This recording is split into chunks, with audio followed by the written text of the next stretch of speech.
आइए विस्तार से हम जानते हैं आज जंतु जनन के बारे में। तो ये प्रक्रम प्रत्येक जीव की उत्तरजीविता के लिए आवश्यक है। आप पौधे में जनन के प्रक्रम के विषय में भी जान चुके हैं। जनन जाति स्पीशीज की निरंतरता बनाने के लिए आवश्यक है। एक बार सोच कर देखिए, यदि जीव प्रजनन नहीं करते तो क्या होता। इस बात को माना जाए कि जीवों में जनन का विशेष महत्व है, क्योंकि यह एक जैसे जीवों में पीढ़ी दर पीढ़ी निरंतरता बनाए रखने सुनिश्चित करता है। पौधों का जनन के विषय में आप जान चुके हैं। अब हम आपसे बात करने वाले हैं, हम और आपकी बात होगी जंतुओं के जनन के बारे में। तो जंतुओं के जनन की विधियां होती है, इसकी विधि होगी, इसके विधि को हम लोग विस्तार से समझते हैं। विभिन्न जंतुओं के बच्चों को आपने देखा होगा। कुछ जंतुओं के बच्चों के आप इस प्रकार जानने की कोशिश कीजिए, जैसे मनुष्य। मनुष्य ये किसे जन्म देता है? शिशु को।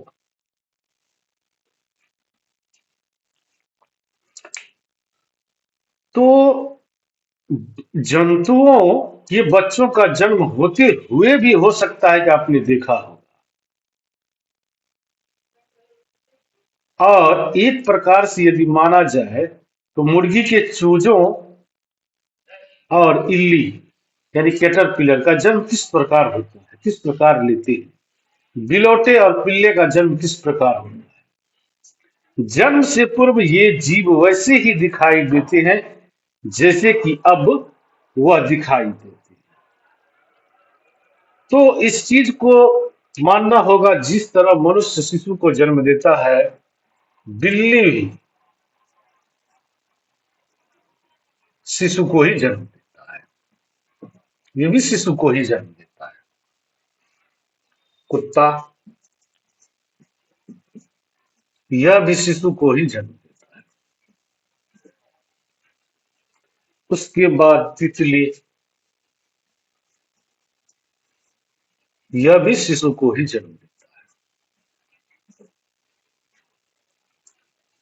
यदि उसके बाद एक बात की जाए, जैसे मुर्गी, ये चूजा को जन्म देता है, लेकिन अंडे के मार्फत जन्म देता है। गाय शिशु को ही जन्म देता है। तो इस तरह से हम लोग पता लगाए कि पौधे की तरह जंतुओं में भी जनन की दो विधियां होती है। पहला लैंगिक जनन और दूसरा अलैंगिक जनन। आपने पौधे के जनन के विषय में पढ़ा होगा पीछे। आपको याद होगा कि लैंगिक जनन करने वाले पौधे में नर और मादा जन्मांग भाग होती है, दो भाग होते हैं। तो जंतुओं में भी नर और मादा के विभिन्न जनन भाग अथवा अंग होते हैं। पौधों की तरह ही जंतु भी नर और मादा युग्मक बनाते हैं, जो संलयित होकर युग्मनज बनते हैं। यह युग्मनज विकसित होकर एक नया जीव बनाता है। इस प्रकार का जनन, जिसमें नर एवं मादा युग्मक का संलयन होता है, वे लैंगिक जनन कहलाता है। मनुष्य में जनन भागों के बारे में यदि हम पता लगाएं तो जनन प्रक्रम का अगर अध्ययन करते हैं तो नर जनन अंगों में एक जोड़ा वृषण, दो शुक्राणु नलिका और एक शिश्न मतलब लिंग। वृषण नर युग्मक उत्पन्न करते हैं जिन्हें शुक्राणु कहते हैं। वृषण लाखों शुक्राणु उत्पन्न करते हैं। शुक्राणु यद्यपि बहुत सूक्ष्म होते हैं, पर प्रत्येक में एक सिर, एक मध्य भाग और एक पूंछ होती है। शुक्राणु एकल कोशिका जैसे प्रतीत होते हैं। वास्तव में हर शुक्राणु में कोशिका के सामान्य संघटक पाए जाते हैं। और उसके बाद आता है मादा जनन। मादा जनन अंग एक जोड़ी अंडाशय, अंडवाहिनी, डिंब तथा गर्भाशय होता है। अब इसी बात को समझने के लिए मादा युग्मक उत्पन्न करते हैं जिससे अंडाणु डिंब कहते हैं। मानव मतलब स्त्रियों में प्रति मास दोनों अंडाशय में से किसी एक अंडाशय की एक विकसित अंडाणु अथवा डिंब का निर्मोचन अंडवाहिनी में होता है। गर्भाशय वह भाग है जहां शिशु का विकास होता है। शुक्राणु की तरह अंडाणु भी एकल कोशिका है। अब इसी बात का पता लगाने के लिए हम थोड़ा सा आगे बढ़ते हैं कि विभिन्न जंतुओं में अंडे का साइज अलग अलग होता है। अंडाणु अति सूक्ष्म हो सकता है जैसे कि मनुष्य में, अथवा बहुत बड़े भी होते हैं जैसे कि मुर्गी के अंडे। शुतुरमुर्ग का अंडा सबसे अधिक विशाल होता है। अब इसी क्रम में बात आती है निषेचन की। इसको भी जानना हम सबों के लिए जरूरी है। निषेचन जनन प्रक्रम का पहला चरण शुक्राणु तथा अंडाणु का संलयन है। जब शुक्राणु अंडाणु के संपर्क में आते हैं तो इनमें से एक शुक्राणु अंडाणु के साथ संलयित हो जाता है और शुक्राणु और अंडाणु का यह संलयन निषेचन कहलाता है। निषेचन के समय शुक्राणु और अंडाणु संलयित होकर एक हो जाते हैं और निषेचन के परिणाम स्वरूप युग्मनज का निर्माण होता है। तो एक युग्मनज नए व्यष्टि का आरंभ है। अब इसी बात को समझने के लिए निषेचन के प्रक्रम में स्त्री मां के अंडाणु और नर पिता के शुक्राणु का संयोजन होता है। अतः नई संतति में कुछ लक्षण अपनी माता से तथा कुछ लक्षण अपने पिता से वंशानुगत होते हैं। अपने भाई अथवा बहन को देखिए, या पहचानने का प्रयास कीजिए कि उनमें कौन सा लक्षण माता से और कौन सा लक्षण पिता से प्राप्त। वह निषेचन जो मादा के शरीर के अंदर होता है उसे आंतरिक निषेचन कहलाता है। कहते हैं मनुष्य, गाय, कुत्ते तथा मुर्गी इत्यादि अनेक जंतुओं का आंतरिक निषेचन होता है। अब जरा सी बात आगे थोड़ा चलते हैं हम लोग। परखनली शिशु के विषय में आपने जरूर सुना होगा, नहीं सुना होगा तो इसे एक बार जाना जाए। कुछ स्त्रियों की अंडवाहिनी अवरुद्ध होती है।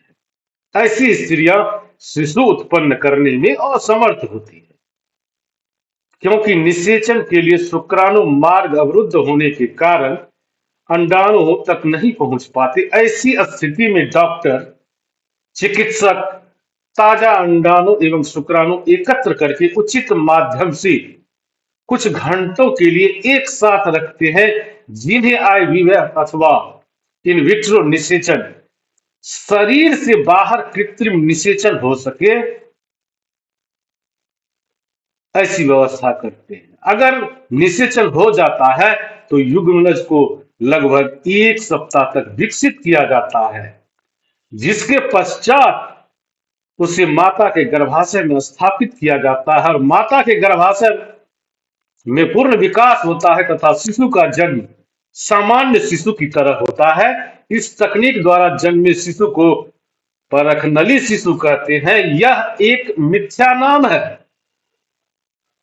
क्योंकि शिशु का विकास परखनली में नहीं होता। तो इसी क्रम में जाना जाए कि अनेक जंतुओं में निषेचन की क्रिया मादा जंतु के शरीर के बाहर होती है। इन जंतुओं में निषेचन जल में भी होता है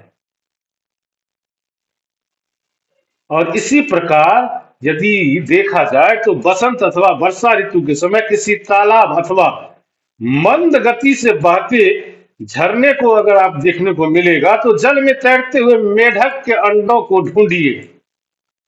अंडों का रंग तथा साइज आप जरा सा नोट करिए।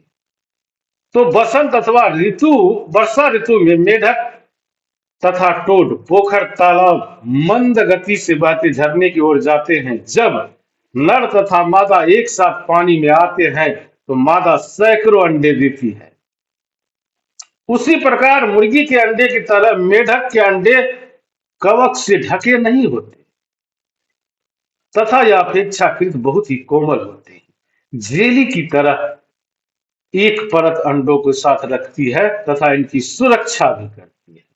तो मादा जैसे ही अंडे देती है नर उस पर शुक्राणु छोड़ देता है और प्रत्येक शुक्राणु अपनी लंबी पूंछ की सहायता से जल में इधर उधर तैरते रहते हैं और शुक्राणु अंड कोशिका के संपर्क में आती है जिसके फलस्वरूप निषेचन होता है। और इस प्रकार का निषेचन जिसमें नर एवं मादा युग्मक का संलयन मादा के शरीर के बाहर होता है बाह्य निषेचन कहलाता है।